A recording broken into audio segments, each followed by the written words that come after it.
What is up, guys? Welcome back to another episode of Summer's War Lore. Today we're going to be taking a look at the story behind the Monkey Kings. So the Monkey Kings are based off of a character called Sun Wukong. If you guys haven't heard of it, you probably have seen him somewhere. He is in League of Legends as Wukong. He is in Smite as Sun Wukong, and he's in the Summer's War as the Monkey Kings. He's influenced a lot of things. Even the original Dragon Ball. Before Dragon Ball Z, like Dragon Ball, Goku is actually based off Sun Wukong, because in some translations, Sun Goku is Sun Wukong, and originally in the Dragon Ball, like Goku is flying around on a flying Nimbus with a stick, and he has a tail. So it's pretty obvious, and so Sun Wukong is actually from a story called Journey to the West.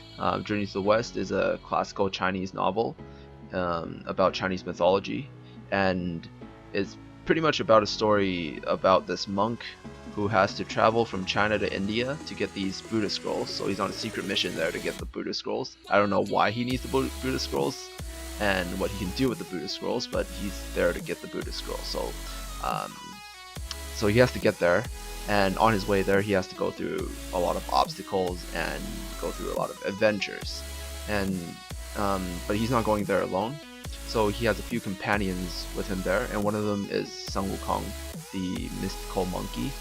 And so he's accompanied by a mystical monkey, a river demon frog thingy, I think, a pig demon, and a dragon who turned into his horse. Yes, so his horse is a dragon.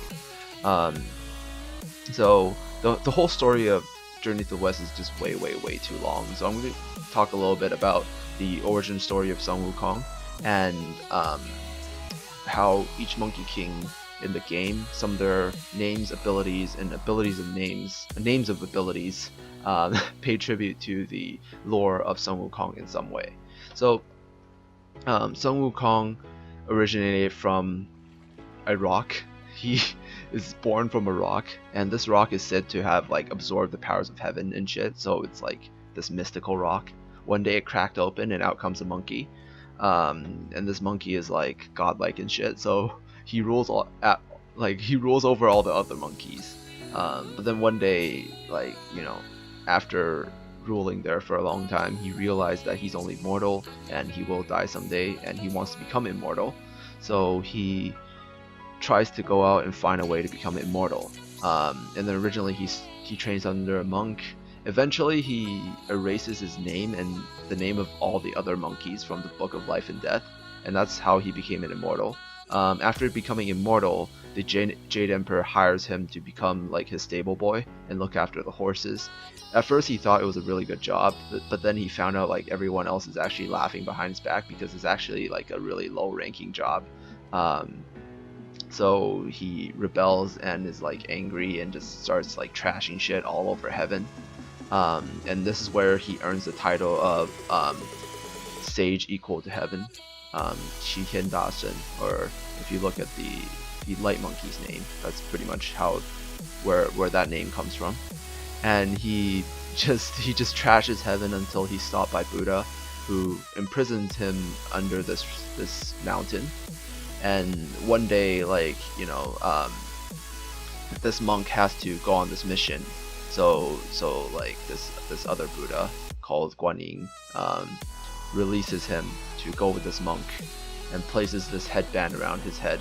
And so whenever he disobeys the monk, the headband will tighten and shit. So he's prisoner and shit. So he has to work under this monk. It's like Suicide Squad shit, Yeah, it's literally Suicide Squad. So he's forced to work under this monk, and he goes on a journey with him. And then on this journey, he actually isn't bad anymore. He becomes good and shit, and eventually reaches enlightenment and becomes a Buddha himself. So that's the end of the story. That's where he goes and where he originated. So we're going to take a look at the abilities and names of abilities and design and everything of the Monkey Kings, just because there are a lot of things that Comtos did, or the way they designed the Monkey Kings that pay tribute somehow um, to Sun Wukong in some way. There are a lot of details here. So I think this is one of the best lore videos I can make, because I actually know quite a lot about Sun Wukong, or a lot about his abilities, lore, and stuff, even before reading it. So first of all the Monkey Kings have this cloud-like thing that comes out of them. This is actually their 6-star glow. If you look at all your 6-star monsters, they all have a 6-star glow. So certain Nat 5s, not even Nat 5, certain monsters have a different type of 6-star glow. I know the Pioneers, the Monkey Kings, and the Fairy Queens. The Fairy Queen has this. She has like this sparkle. The Pioneers have like this mist. And the Monkey Kings have this cloud that comes out of them when they 6-star them. So this is their 6-star glow. And the clouds actually pay tribute to the Flying Nimbus, which is the main mount of Sun Wukong. And it's basically this cloud that he hops on top of, and it flies around super fast. The Monkey King's first abilities, all the Monkey Kings have this, Monkey Wand. When you see him attack in game, it actually is like him extending the wand and hitting someone. So he doesn't actually walk up and hit them, the wand actually extends and hits them. And this pays tribute to the Rui Jinggu Bang, which is the Sun Wukong's main weapon. It's so good that I can actually read Chinese because I'm Chinese. It roughly translates to Ideal Golden Bound Rod. And the reason why it's called Ideal is because it has the ability to extend and enlarge and shrink, whichever way he wants it. So one of the ways he attacks people is to make it extend and hit people. So it's like a really versatile weapon, and it's pretty much how they how they got the idea to do this. The Fire Monkey Wand, the Fire, Wind, and Dark Monkey Kings all have this ability. They're just named different, but they do the same thing. It's the same idea. It still extends and hits people. The Gold Headband pays tribute to the headband that Buddha put on Sun Wukong when he was serving under the monk, just Suicide Squad shit, just to make him obey. And all the Monkey Kings actually have this on their head, the headband. The name Mei Ho Wang is translated into Beautiful Monkey King. This is what the other monkeys used to call Sun Wukong when he was their king and ruling over all the monkeys. It's just basically like a praise and flattery, just to, just pretty much like saying, "Long live the king" and shit. Pretty much praising the king. The Water Monkey King is named Siho, which means Stone Monkey, because Sun Wukong was born from the rock, therefore, or stone. Therefore, Stone Monkey. His first ability is the same as all the other Monkey Kings. It's basically just this auto attack that does, that extends his rod and stuff. His second attack, All or Nothing, he jumps up and then whacks everything in a circle or something like that. It looks a lot like Sun Wukong's protective barrier. I'm not sure about this, but I think it's the closest thing that this thing pays tribute to. And since both of them is based off of a circle, but one of them is like a defensive ability, and in this case it's an offensive ability. His third ability is the Alter Ego attack. It pays tribute to Sun Wukong's Sun Wai Sun Fa, which means out of body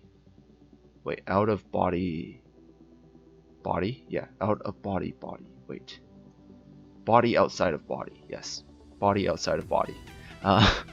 And basically it's an ability that creates clones or illusions, or real illusions, but clones of himself that can fight for you. And if you ever see this ability used in game, it's pretty much like you see a bunch of monkeys jumping down and hitting one guy. So I think this is pretty appropriate. It looks pretty cool as well. So the Wind Monkey King is called Xingze, which translates to Traveler. This title was given to him by the monk that he went on the adventure with. Basically, after the monk accepted him as his traveling companion, he gave Sun Wukong this title, which basically just means Traveler.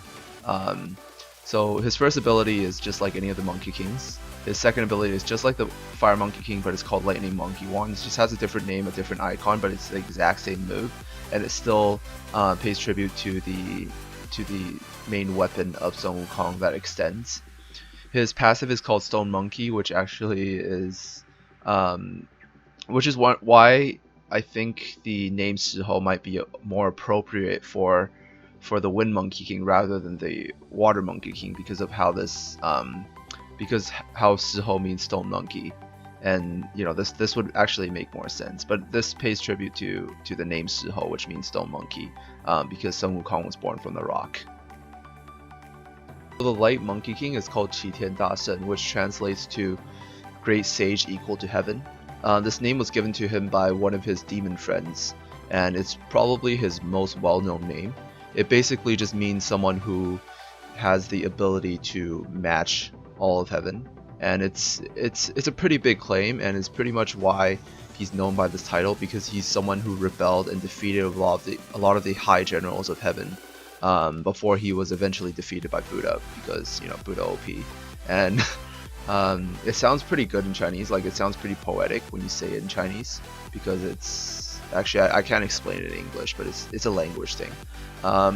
His first and second skill is exactly like the Water Monkey King. They're like completely the same. His third skill, the Giant Net, I believe still pays tribute to the circle, because the circle is like the protective circle. It's a very versatile spell, and it has like, you know, different uses.